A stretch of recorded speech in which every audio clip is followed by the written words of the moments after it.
L'Iran, c'est Téhéran, les magnifiques mosquées comme la mosquée du Shah et la mosquée du Cheikh Lotfallah. La religion est beaucoup mise en avant au sein du pays avec des infrastructures belles en association avec le paysage iranien. En parlant du paysage iranien, il est important de parler de plusieurs pépites présentes en Iran comme les grottes d'Eli Sadr, la Star Valley et le Biché Waterfall. La beauté du pays est en grande partie amenée par l'histoire de celui-ci.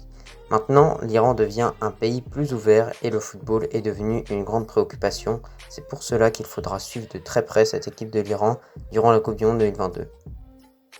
Bonjour à tous et je suis très heureux de vous retrouver pour un nouvel épisode de l'Avance DM. Aujourd'hui on va s'intéresser à l'Iran, donc une autre équipe faisant partie de ce groupe B de la Coupe du Monde. Bien évidemment, juste avant que la vidéo commence, je t'invite à t'abonner, à liker et à commenter tout au long de la vidéo. L'Iran est classé 21e de ce classement FIFA et croyez-moi, ça a fait parler beaucoup de monde parce qu'on se demande clairement qu'est-ce qu'ils font ici. Mais l'Iran, c'est surtout une équipe qui évolue en Asie et qui possède une domination assez écrasante dans ce continent malgré le fait que ce n'est pas la meilleure équipe en Asie. Cependant, l'Iran est perçu comme une des meilleures équipes sur le continent asiatique. Après avoir été présent en 2014, en 2018, les Iraniens sont de retour en 2022 et donc c'est pour ça qu'il faut s'intéresser à cette équipe. C'est quand même une équipe qui se qualifie beaucoup durant les Coupes du Monde et justement maintenant on va s'intéresser à la façon dont ils ont réussi à obtenir leur billet pour le Qatar. Justement pour cette qualification, bon c'est un petit peu compliqué à comprendre en Asie, moi-même je ne sais pas si j'ai entièrement compris. Mais en tout cas, j'ai vu que pour l'Iran, ils ont abordé leur qualification au deuxième tour et non au premier tour parce que c'est plutôt les petites équipes asiatiques qui commencent au premier tour. Du coup, ils ont directement abordé le deuxième tour avec un groupe.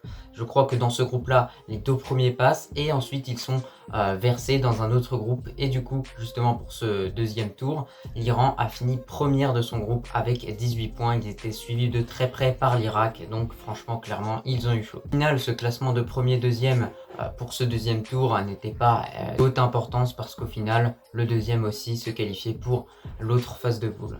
Pour ce troisième tour et donc cette deuxième phase de poule qualificative, les Iraniens ont fini avec 25 points, donc encore une fois premier. Comme au deuxième tour, c'est parfait ce qu'ils ont réalisé. Ils se qualifient tranquillement à cette Coupe du Monde 2022 et c'est une équipe qu'on remarque depuis tant d'années. Elle est toujours autant présente aux Coupes du Monde, que ce soit en 2014, en 2018. Ils sont encore là en 2022, donc franchement, on peut que les applaudir.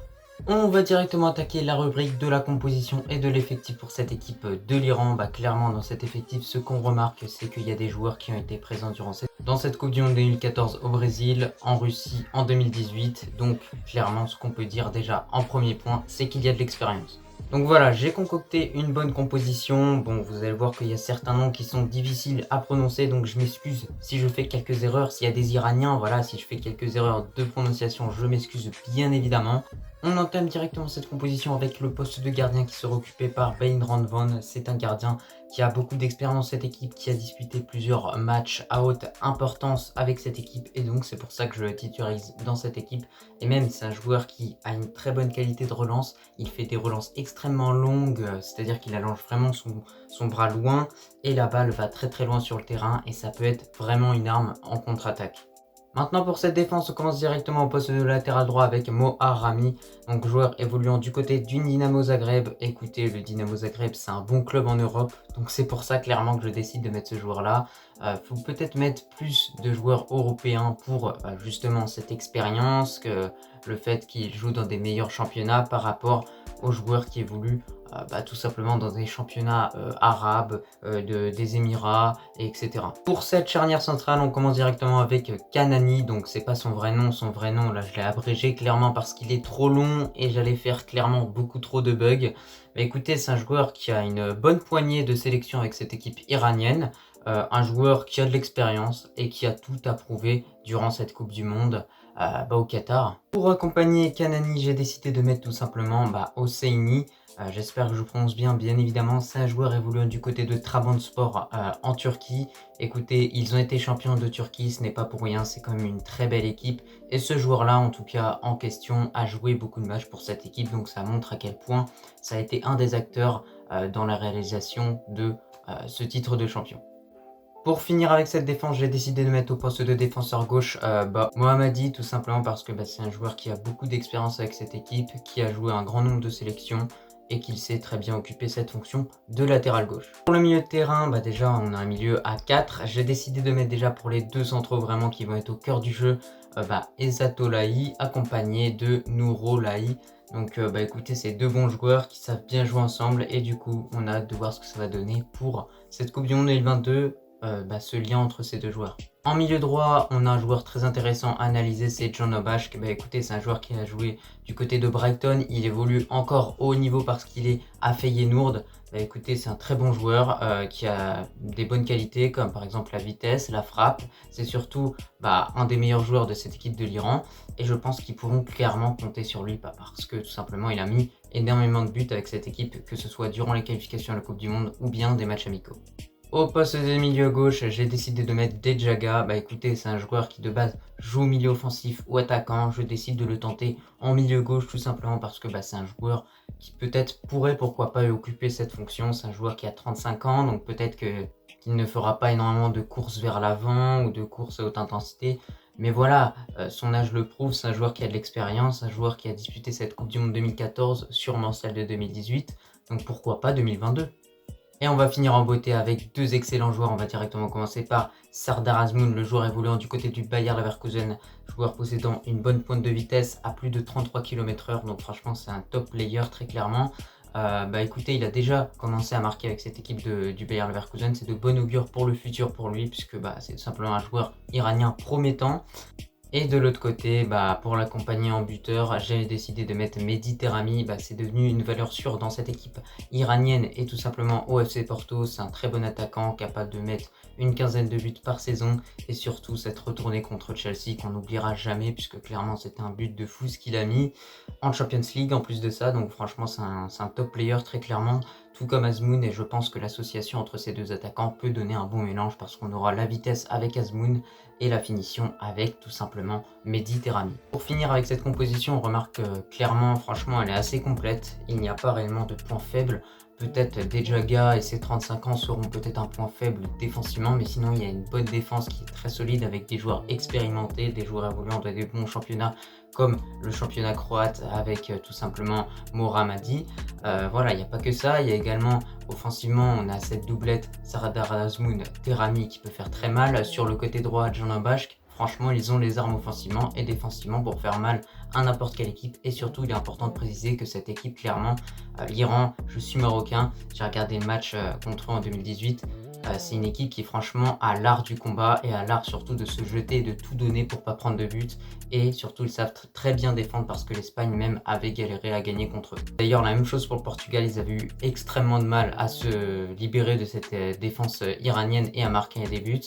Donc voilà, franchement, c'est une équipe qui va clairement se jeter en sang torse nu partout pour empêcher de prendre des buts. Et c'est pour ça que, franchement, défensivement, ils sont assez bons. En conclusion, on peut dire que cette équipe de l'Iran, c'est clairement une équipe qui a l'art du combat et surtout l'art du sacrifice.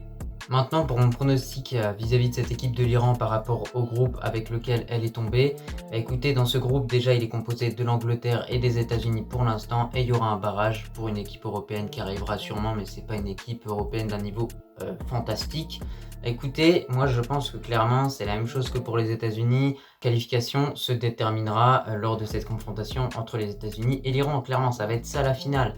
Ça va être un match de fierté, ça va être un match de football, on a hâte de voir ce qui va se passer, ça va mélanger deux styles d'effectifs parce que d'un côté on a la jeunesse des États-Unis et de l'autre côté l'expérience iranienne qui est quand même une valeur sûre parce que franchement se qualifier 3 fois de suite à la Coupe du Monde, il faut le faire clairement. Maintenant voilà, pour avoir un peu plus de précision sur les États-Unis, je t'invite à aller voir le dernier épisode de l'Avance CDM, mais sinon franchement pour cette équipe iranienne, voilà, il y a de l'expérience, ils savent gérer les grands matchs. Et notamment, Iran-Angleterre sera également un grand match. On sait que l'Angleterre, voilà, c'est une équipe qui a confirmé son statut de grande équipe parce que clairement, ils ont fini finalistes de cet Euro 2020. Et voilà, c'est une équipe qui ne manque pas de joueurs. Clairement, il y a des Bukayo Saka, des Phil Foden, des Sterling. Il y a un effectif énorme en Angleterre et d'ailleurs, il y a un grand tri à faire au niveau de la sélection pour Gareth Southgate. Donc voilà, il ne manque pas de joueurs et franchement, cette équipe de l'Angleterre peut, pourquoi pas, tout simplement battre cette équipe de l'Iran. Donc pour ce groupe, clairement, je n'ai pas de réel pronostic. Pour moi, ça va jouer entre l'Iran et les États-Unis pour savoir qui va passer entre les deux, mais on ne sait pas ce qui peut se passer aussi, parce que derrière, il y a une autre équipe qui va jouer un barrage et qui va se qualifier, donc on sait pas, on connaît pas l'identité de cette équipe-là, mais en tout cas, peut-être qu'elle va bousculer tout le monde et surprendre tout le monde et passer premier ou deuxième et laisser les États-Unis, Les Iraniens, hors course. Pour mon pronostic de façon générale, voilà, c'est une bonne équipe quand même, mais malheureusement c'est une équipe qui a quand même beaucoup de pauvreté dans son jeu, c'est assez peu passionnant de regarder l'Iran jouer des matchs. Clairement, on l'a vu lors de la Coupe du Monde 2018. À part défendre, ils ne savent pas faire grand-chose. Bon, là, bien évidemment, il y aura des joueurs de vitesse devant avec Azmoun et John Obashk. Mais après, ça peut donner exactement le même rendu que la Coupe du Monde 2018. Et moi, je pense que peut-être qu'ils vont opter encore une fois pour cette stratégie défensive. Pour finir, déjà, ce sera un bel exploit pour eux de tout simplement se filer en huitième de finale. Maintenant, aller en quart de finale, je pense que c'est peut-être l'étape de trop pour eux, parce que cette équipe a besoin de renouveau, malgré l'expérience qui peut avoir des points positifs comme des points négatifs. Maintenant, voilà, cette équipe de l'Iran est quand même intéressante à voir jouer. Il y a des joueurs intéressants dedans. Maintenant, je pense que franchement, déjà, il faudrait qu'ils se focalisent sur un seul objectif, c'est la qualification en huitième de finale, et elle se déterminera dans cette confrontation qui risque d'être électrique entre les États-Unis et l'Iran. Écoute, j'ai fini avec cette vidéo, j'espère qu'elle t'a plu. En tout cas, moi j'ai pris beaucoup de plaisir à la faire comme d'habitude. N'hésite pas à aller voir les derniers épisodes de l'Avance CDM si ce n'est pas fait, et moi je te dis à la prochaine.